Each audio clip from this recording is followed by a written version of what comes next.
with CEOs and millionaires. I've never seen my vision be more crystal clear. Look in the mirror, see the change in who I used to be. I kept going, knew success would come eventually. But ask about me back then, they said I wouldn't make it. Nowadays they doubt less and tend to ask for favors. Poetic music, that's realness, don't let them tell you different. And if you ever lost in doubt, then follow your intuition. These words of wisdom is for those who's trying to find their purpose. Don't be living just to die, cause only death is certain. I'm working hard so I can toast to my accomplishments. Cause see, I lost it all and I ain't been the same since. I'm more focused, more ambitious, more everything.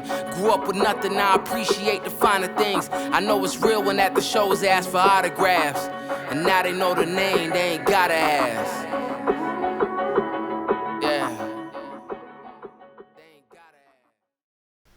Perfect. So, without further ado, the next person that we're interviewing for the Jewish war veterans is Hal. Hal was a Korean veteran, correct? Correct. Awesome. So if you could you talk about a little bit about yourself and then where you grew up first? Okay. Well, I was born in Pittsburgh, Pennsylvania. Woohoo. My parents lived in a small town outside of Pittsburgh called Canonsburg.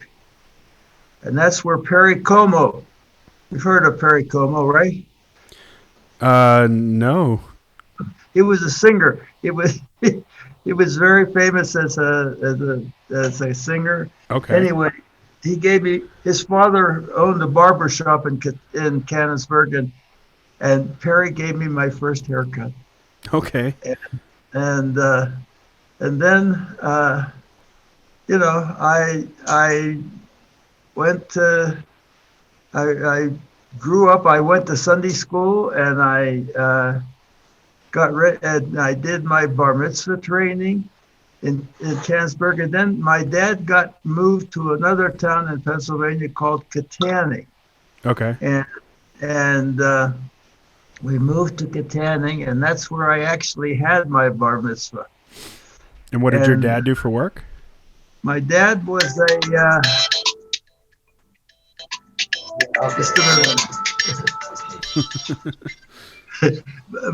my dad was a salesman. He worked in I guess an appliance store. That's it. He sold refrigerators and stoves and stuff like that. Gotcha. And then, but my mother's brother had a store in this town called Katanning, and so we moved to Katanning, and my dad then managed the spare parts store and so on. And I went there, and I went to high school in Katanning, and I played football. I was a quarterback for 4 years. Oh, wow. Yeah.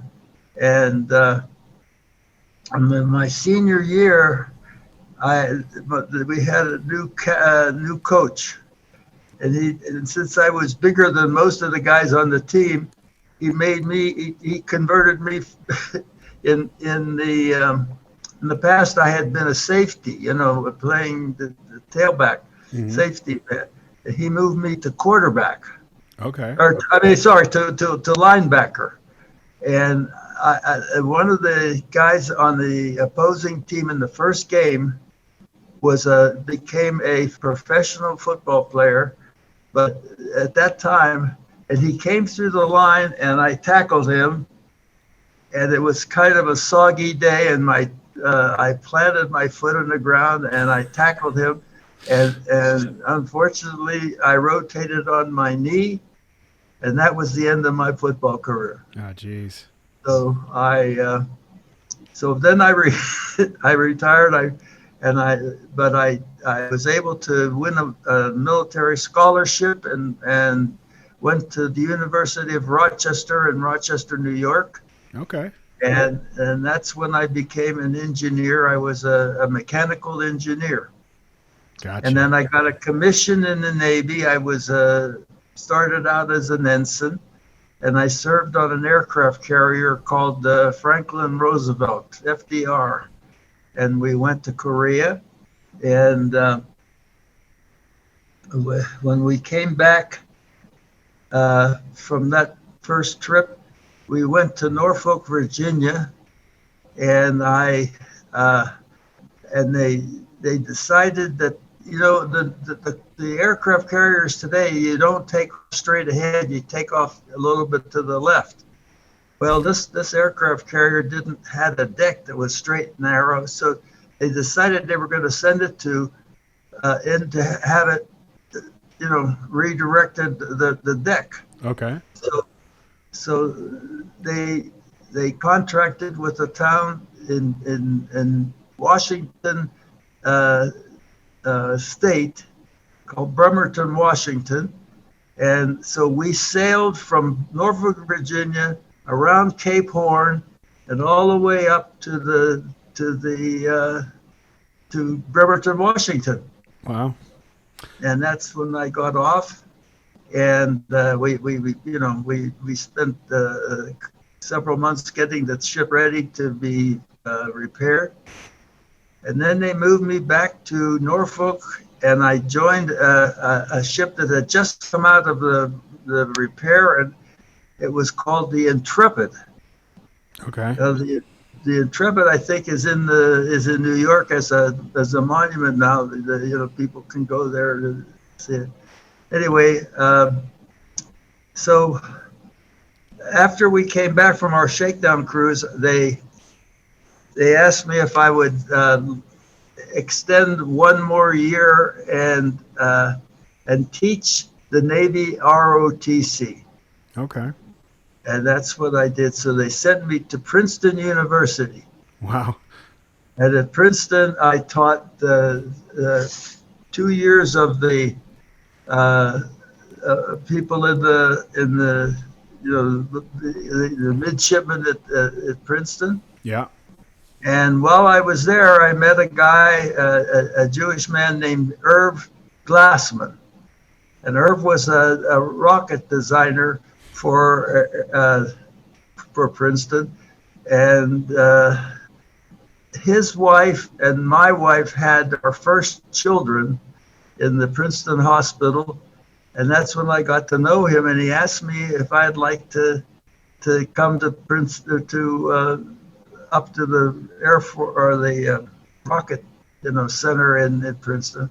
Mm-hmm. So I did, and he got me. While I was teaching the kids, I was also taking courses in rocket, and I became an aeronautical engineer. Wow. Yeah. So backtracking just a second. So when were you born? When? Yeah, what year? 1931. Oh, wow. And so I'm 89 now. Yeah, that's amazing. And so you were in the military from what year to what year? From I graduated in I guess in 51. Mm-hmm. So from 51 to 55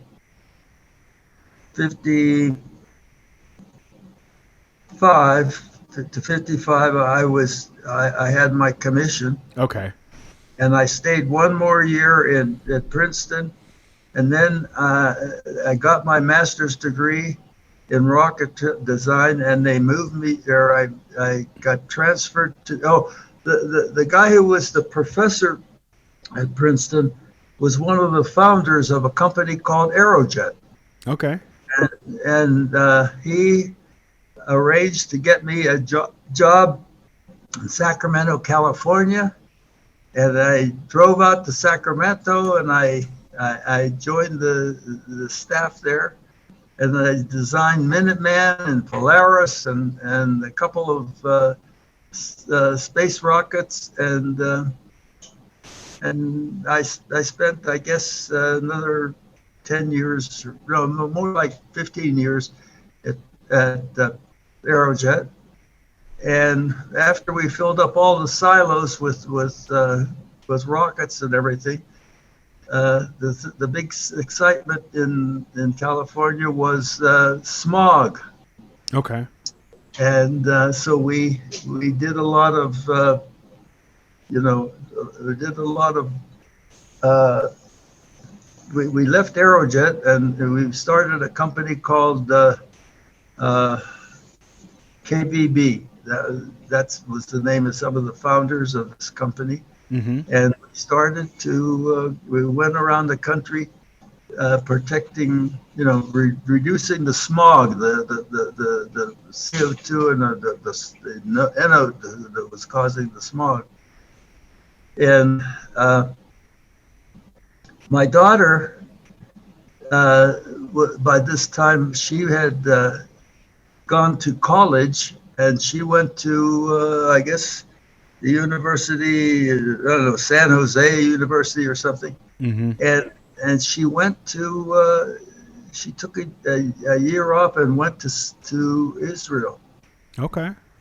And so my wife and I went to Israel that, later that year, and we went to visit her. But when we met a man in Israel, he said, we talked, and he told me, I told him what I did, and he says, "Oh my God, you got to talk to the Israel environmental protection people, because we need people. We need to first of all, we got to get rid of our smog, but we also have to make rockets and defend the country."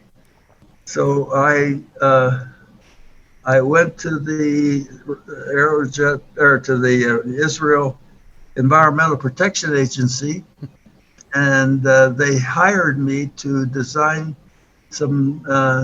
do some rocket design for them.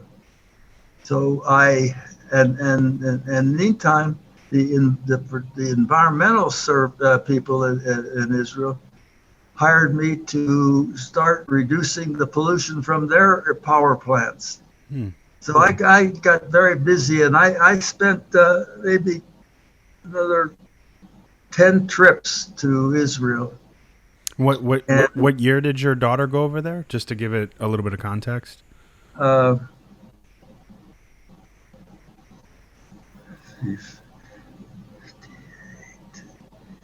was probably 1960 about. Okay. So this is an interesting time. I like to do is I try to add context with the year to kind of give people an idea of what was going on around the world at the time too. So we were dealing with, in the US, obviously Cuba, Soviet Union was really provoking us in that time frame. So obviously rocket propulsion systems and things of that nature are very sensitive, and to be able to help out in that way, I'm sure it felt very gratifying to know that you're protecting folks, across the world in that way. Can I interrupt or not? Yeah, absolutely. Honey, 1960, your daughter was 2 years old. She was born in 58. Probably more like in the 70s. 70s? Yeah.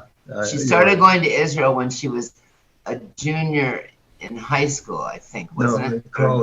In college. So then she married an Israeli and she's been there for many, many years. Got it. Okay. Yeah. No, that makes sense. And so it was late 70s-ish, after Vietnam and then Yom Kippur War, that kind of stuff. So,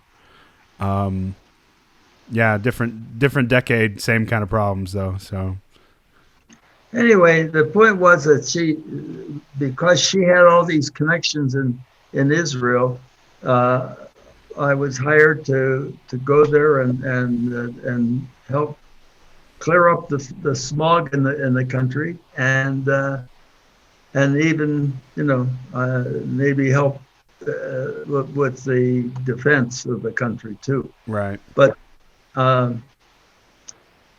and I back at the same time we were living in California. In what was the name of that? Were you living in Fullerton? Yeah, living in Fullerton, California, and that's when. And I was teaching Sunday school. Okay. I taught the ninth grade. I taught them who were, the kids who were going to be freshmen in high school. And anyway, I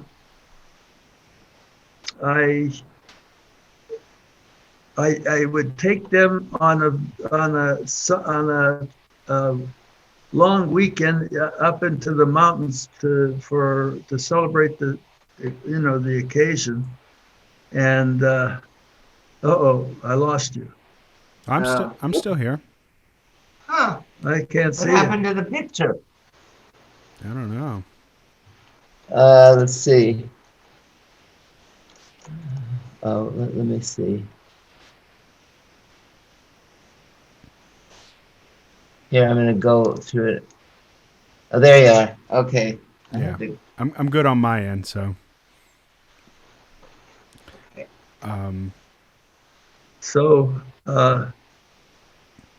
Let's see, where were you took them to the mountain. We took them to the mountains, and we had a kid from Israel who came and joined us, and he would come up there and he would work with my Sunday school class and teach them stuff, Mm-hmm. And anyway, he about that time, my first wife didn't like me going. She was becoming a pain in the tuchus with her. You know that now. Care about that. And so I asked her not to come with me anymore. And when I came back this next trip, she came and she said, I think I should have left you. And I said, wow, good. You should. And she did. And that's when we got divorced. And I left her the house and came to live with some friends of mine. And then and I was still going back and forth to Israel. And I met a lot of ladies. And finally, I met Joyce. And Joyce and I kind of made a connection. Yeah. And so be sure you put that in your report. Thanks. Not. No. So how did you guys meet? A blind date. Oh, yeah? He belonged to Temple Beth Tikva in Fullerton, California, and two gals that knew him well, they asked me if I knew him, and I said, well, I've heard the name. They were very active, his whole family in Temple Beth Tikva.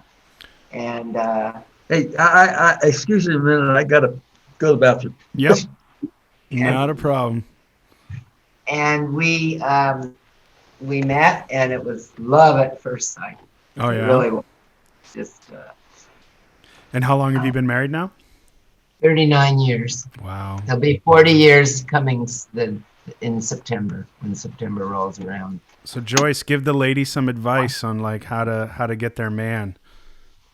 Give ladies advice? Yeah, how do you get the man you want as opposed to the man you don't? Oh my gosh. I made a huge mistake the first time, so yeah. But Ben, can you hear me? Yeah. I want to tell you, Hal has dementia. Yeah. Yeah. So, but he does very well. I mean, he plays bridge every day. Yeah. And we do and go, and we're gonna go to Israel when this mess is over because our family's all there. So I just wanted to let you know if he gets sidetracked or Yeah, for sure. And then also, we'll have to introduce me to his daughter or your family because I go there quite a bit. So. Oh, you do great. I would absolutely give you the information. Perfect. Yeah, the thing with Hal is he's had 3 children and he lost 2 of them. So he's got 1 daughter left. He just lost his son in the past September. His younger daughter, he lost her in 92. Got it. They were both terribly sick. So it's been a terrible, terrible thing. But anyway, he's got this 1 daughter and she's very bright. She's a psychologist in Israel and she has 3 children and they're all there. We have 5 grandchildren in Israel. One of them was transferred to New York with a job, and he'll be going back eventually. But right now, he and his wife and new baby are living in New York and having a great time. Yeah, so that's awesome. So yeah. 39 years. That's congrats. I mean, that's awesome. Yeah, it is. Yeah, he's a wonderful guy. No, and we miss the veterans meetings so much. Everybody does, I'm sure. It's just awful. Yeah, that's why this is good for us to excuse me, to do, because we can show these off to the other folks, and people can get to know each other. What are you going to do with this information? What are you going to? So ideally what this is it's archiving, right? In a sense of like our stories, military stories, you name it, right? And that way that we have something for the post to be able to go back to share with family, with loved ones, with friends.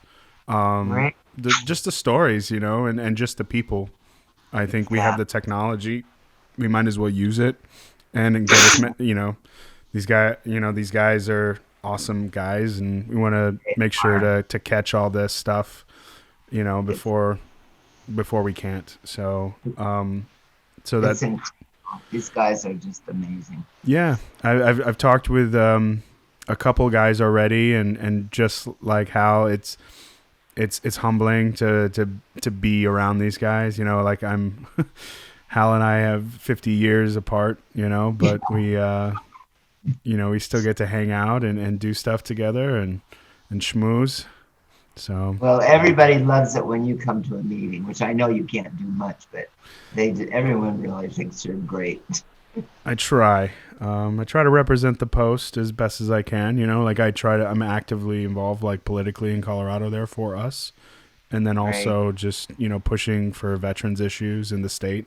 So that's a big thing for me, and people like Hal, people like Marvin, people like Bernie that are active in their 80s and 90s. I mean, there's no excuse for me not to take an active role in that sense, and represent us in that way. So I'm always humbled to do that. How's Bernie? Bernie's okay. Bernie just turned 90 in November. So is he okay? Yeah, he's honestly, he's probably the same as Hal, like very aware and talking a lot. And we talked for an hour and a half together the other week. And so what's going to end up happening is we'll put out one of these per like newsletter so people can hear it, and you just click on the link and it'll be on YouTube. It'll be hidden. So until we decide, like, hey, let's open this to the public or whatever. That way that we have a little bit of privacy, but it's still accessible to anybody that has the link. And so it's easy in that way. And, you can hear Hal, you can see the video, you can do everything. I think it's going to be great, in a sense of showing like your grandkids down the road and stuff like that. And that's what it's there for. Really, it's wonderful. I see you're in the temple right now, aren't you? There's the. It's just a picture that I took, actually. It's just my background. When I talk to you guys, it's... So, but yeah, good eye. It is. Where do you live? Yeah, there's Bernie. He's like right there. You see him? Oh yeah, there's Bernie. So, yeah, it's a picture. Where do you live? In Denver? Yeah, I live in Denver proper. I live over by Lakeside by the roller coaster. Oh, we've been here about 5 years, I guess. Let's see, it'll be 6 years pretty soon. We don't know everything so great. We're not that great. So you guys met in California. What brought you to Colorado? Well, our son moved from California, from Carlsbad, California to Denver, and he was, and I was probably getting close to 80 years old, and I was. Well, it was 6 years ago, so you were 83. 83, and I was kind of retiring, and so rather than stay in, we wanted to be close to our children. Some of our children were in Israel already, and this is my son. I only have one child. Okay. And he has two daughters. He has a daughter that came with the marriage, and then they had one daughter together. So we said we'd never move because we lived in Paradise, San Diego County, but I love San Diego. And our all of Hal's kids and grandkids were in Israel, and we figured we need to be near some family, so we moved here. So where did you live in San Diego area? He lived in Carlsbad. Have you ever been there to San Diego? Yeah, I've been there many times for work, actually. It's beautiful. Yeah. Beautiful. If I had to live in California, it'd be the only place I'd want to live. There or San Luis Obispo. Yeah, exactly. It's gorgeous. Yeah. Yeah, I have some friends that live in La Jolla and then on Coronado, but a lot of people are leaving California just because of the taxes and like the rules and. It's horrible right now. Yeah, it's really bad. And the governor is really a screwball. Yeah, Gavin Newsom. Yeah, he's a hoot. Yeah. But I talk to my friends all the time. They said it's just terrible there. Just terrible. Yeah. Oh, I guess we're lucky to be here. Absolutely. Colorado, like, you can't really beat it. You kind of get, the only thing you don't have is an ocean. Everything else we have. That's the big thing. Yeah. If you're an ocean person, you're not going to like Colorado very much. No, but everything else. Colorado is a beautiful state. There's no doubt about it. Beautiful. Yeah. I don't swim so good anymore either, and so no? I don't go to the ocean. Well, we still have kids in Israel, and as soon as this virus gets cleaned up, then we're going to go to Israel and see our children again, and our grandchildren, and we have 2 great grandsons. Wow. Mishpucha, right? Yep. That is really mishpucha, yeah. Yeah. I'm actually, it depends on when you guys are going. I might actually be there around the same time, like April. When are you planning to go? I honestly, it's so up in the air. I'll be done working here like around end of March, April timeframe, and then if things are cleared up, then I'll go. As far as like if you just need a vaccine. But I was trying to go in October, November timeframe, and I needed like a letter from the ministry to get in, and it was such a rigmarole that I ended up not going because I was going to go there. What do you go for? Do you go? You don't just go for pleasure. You go for something else, huh? When you go. So like we have a small nonprofit, and we sponsor a couple kids in a pre-army program there. And so I usually hang out with the kids, or I'll hang out with friends and stuff like that to kind of see what can be improved in that program and how we can help. A lot of times it's just cash, but they're growing and the program's really nice because it sponsors kids from kind of crappy backgrounds, single parent homes or like just really, really, family history, just, not worth even talking about here, just bad upbringing in a sense, and that gives them a chance to join the IDF and go try out for special units. And usually that's how you're going to make it out in the real world, is because of who you were in the Army with. So at least giving those kids a chance to be able to mingle with the other kids that had a regular life and are going for those units as well. So Great. yeah. So Hal, what made you want to go in the military at the time? I mean, the World War II was ending. Korea was like really going on at the time. Well, it's really simple. I needed a scholarship. My parents were not very wealthy, and they did have they didn't have money to send me. I'd have to go to some kind of a small junior college, and but after I broke my knee, it healed all right, and I took the exam for the Navy ROTC, and I passed. Mm-hmm. They gave me this scholarship to Princeton or to Rochester, and I went there and I got my degree and became a commissioned officer and all that stuff. Yeah, it's funny because I joined for the same reason, because I was in New York City area, and I had to figure out something, and I didn't want to take my parents' money. Like, my mom couldn't afford to send me to school. Like, she would have to take loans out and stuff like that. I said, I'll figure it on my own. So where did you go to school? So recently I just finished my master's at DU. But before that I did another school in Colorado Technical University. It's an online school. But I was doing it while I was still active duty. So I was just finishing up and using my benefits before. Active duty in what?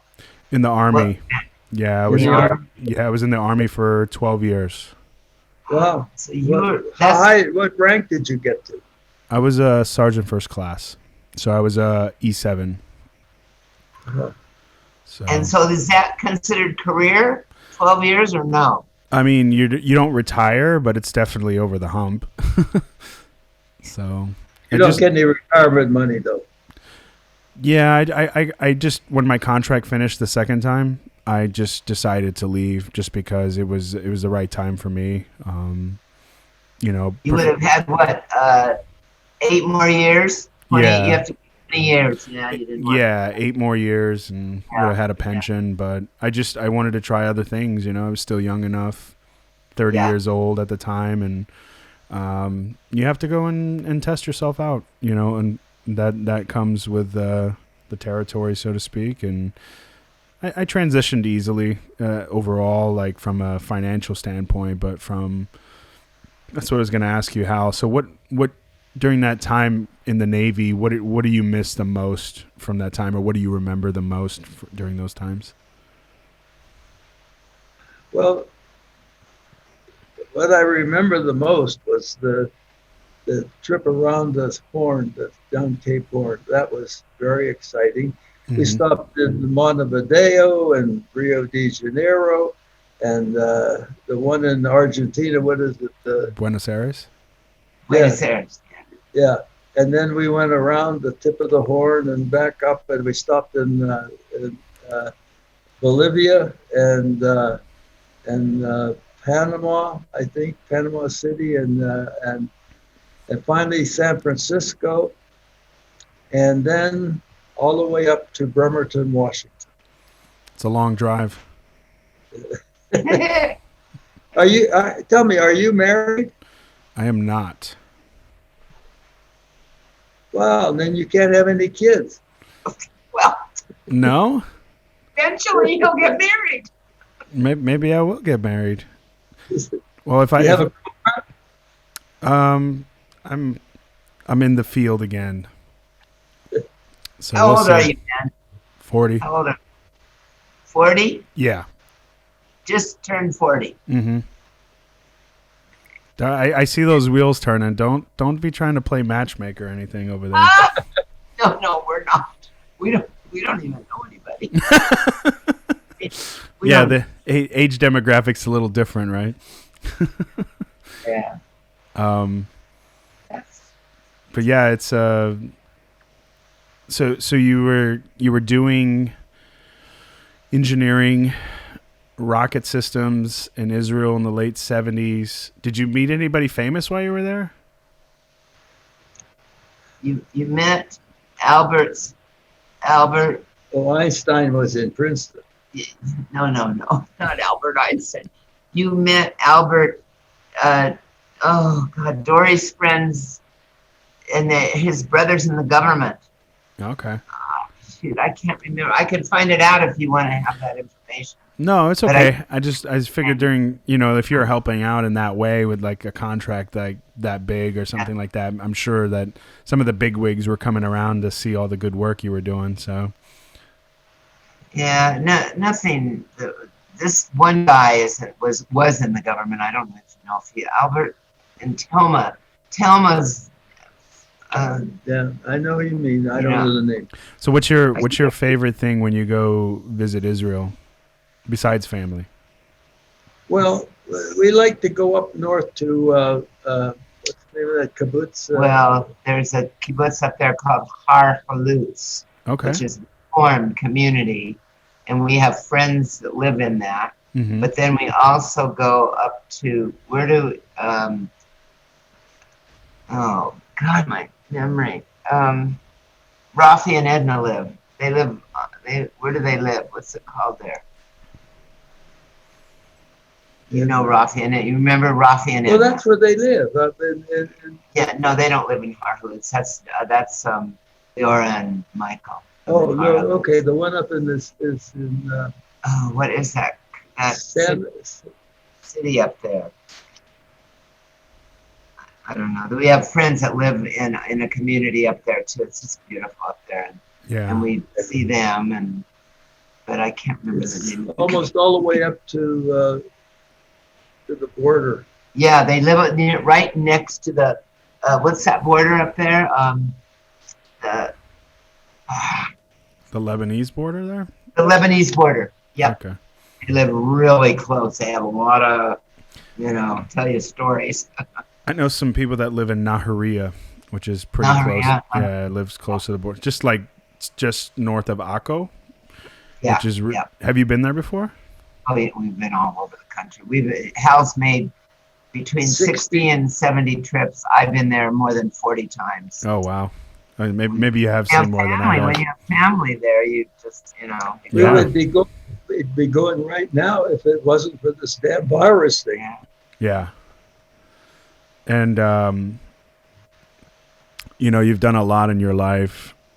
When you think about everything, what do you want to be remembered for? What did you say? Say it again. I said, what would you like to be remembered for? What would you like to be remembered for? I don't know. I'm a nice guy. Just that. You're a mensch. I did think. Yeah, I was a mensch, and I did things for people, and all that stuff. Yeah, very simple things, right? You just want to be known to be who you are, and that you gave back in the best way you could. Nothing easier than that, right? I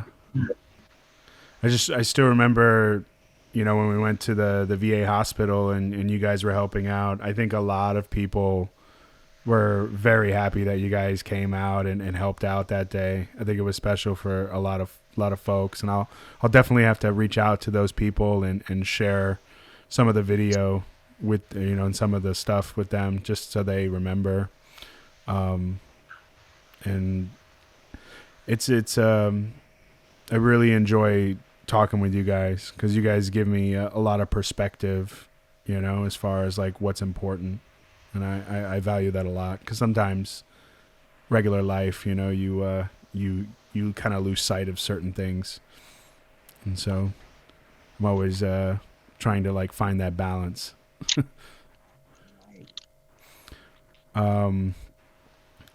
So who's the best? Do you watch any of the Ivy League games or anything like that? Do you watch Princeton play football or? Not very often. They don't broadcast the Ivy League teams too much. Yeah, no, definitely not. When you grew up in so you're from Pennsylvania, so obviously you're more of a Pittsburgh fan than Eagles fan, Yeah, right?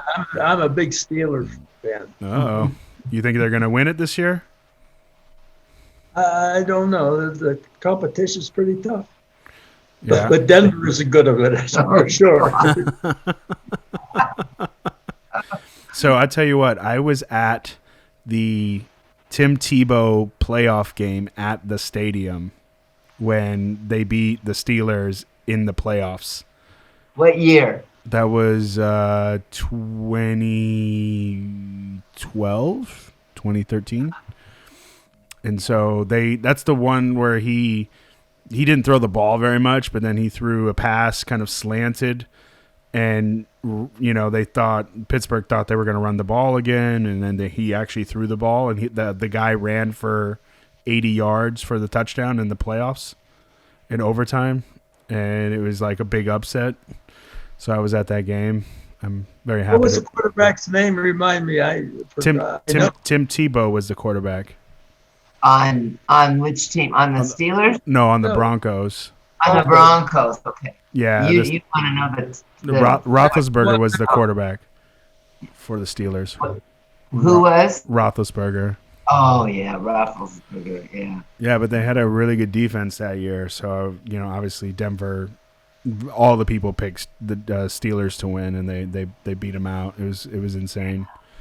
That was exciting, yeah. He never played after that, did he? The quarterback for Denver. No, I mean he got traded to like the Jets, but he didn't do anything. He's an analyst now on TV. He doesn't really do much. He's an awfully handsome guy. Oh yeah. I think if we compared your picks from the Navy compared to him, I don't think he stands a chance. Really? Yeah, man in uniform. Come on. Yeah. They're a really special bunch of people. Yeah, absolutely. So yeah, it's crazy how much this. I don't know. I've had a great time doing this with you guys, so I hope you guys enjoy it as well. Everybody thinks you're the best. Well, thank you. But yeah, seriously, we'll keep in touch, and when I get back, or hopefully close to when I get back, if you guys kind of know when you're going to Israel, it would be amazing to kind of go at the same time. Absolutely. We'll tell you. Yeah. We'll let you know when we're going. We have no idea now. But. Yeah, no, I get it. But it would be so awesome, and we'll. And he wants to meet, and I'll give you Dory's information. You can meet. You can hook up with her. Yeah, absolutely. And where do they live? They live in Ashkelon. Okay. It's not exciting. But that's where they live. Yeah, it's kind of on the way down to where I go anyway. So where do you go down there? Where do you go down there? So like Denver's partnership region is Ramat Negev. Right. And so with that, we know the mayor. We take all the politicians that we take. We go down there and show them the partnership region. What's the mayor's name? His name is Eran Doron. What's his last name? Doron, Doran. Right. We heard about him. Yeah. Yeah, super nice. He's young. He's like 50, and yeah. We also have a friend on that border, and what's the name of the? Nitzana. No, what's the name of that border down there? And that it's if I heard it, I'd know it. There's the Gaza border, and then there's the Egyptian border. Ula Hadar is their name. That I did remember. Okay. Remember Ula Hadar, Hal? And they live, oh boy, they get it sometimes, those bombings and stuff. They live right on the, it's really exciting. Yeah, so there's the Eshkol, which is right next to the border of Gaza, and then there's Sderot. No, they don't. They live beyond Sderot. What's the southernmost tip? So there's a new city, like a new town down there. It's called Halutza, it's called Pioneer in Hebrew, and they just started it, and it's a bunch of families down there. It's right in the corner area where Gaza and the Egyptian border are. So like literally in that area. Well, But yeah. there's one that's even further south. I can't remember the name of it. You know, Israel's it comes down. It's kind of got a tip, and this is right at that tip. That's Elat. Elat, that's the one. Yeah, they don't live in Elat. They live right on the border. No, but that's the one. Elat. That's a thriving area. Yeah, but they, Yeah, so I mean, I'm on a task force too for Jewish National Fund, and they do Ramat Negev stuff. So they're building like a fire station. They're doing stuff in Beersheba. They have a conference center that they're building in Mitzpe Ramon. So there's a lot of cool little projects here and there that they're doing. And our son-in-law is from Sderot. Oh, okay. We've been there many times through that.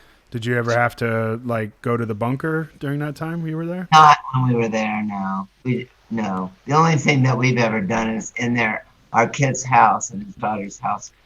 We were getting ready to leave, I think, Israel, and we heard a siren, and I thought it was a fire truck.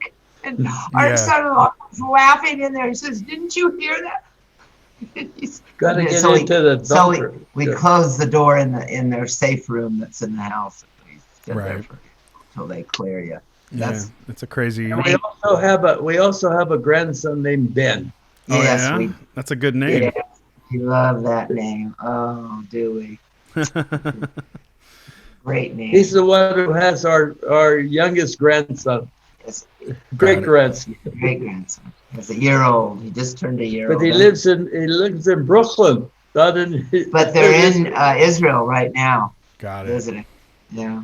Yeah. If I hope I have the time. I'm trying to look for another job, so we'll see how it goes. On top of what you're doing with the veterans, you're not quitting the veterans thing, though. No, I'm not quitting the veterans thing. But, so what are you looking for? What kind of work? I'm gonna try to work in investment banking. Oh, great! So I hope I can find some work in Denver, but I'm not opposed to moving for at least a couple of years and then coming back.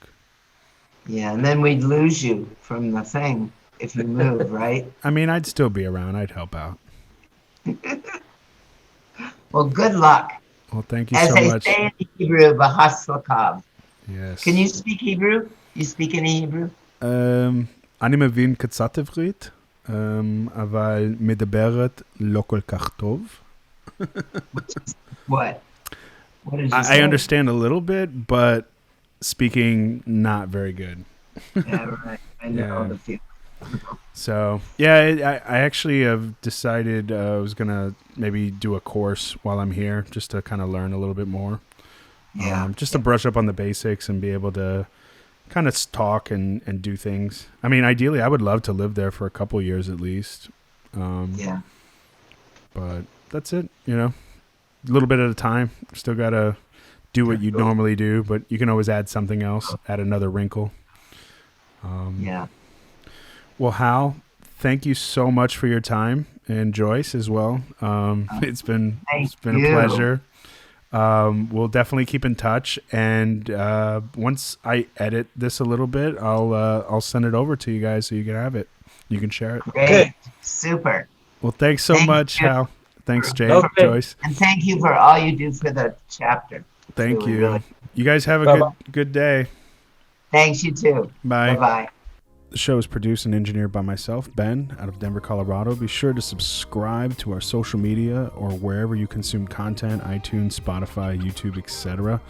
Big shout out to Mike Xavier. Thank you so much for letting us use your music as part of our show. Be sure to check him out as well on social media. And stay tuned for the next show.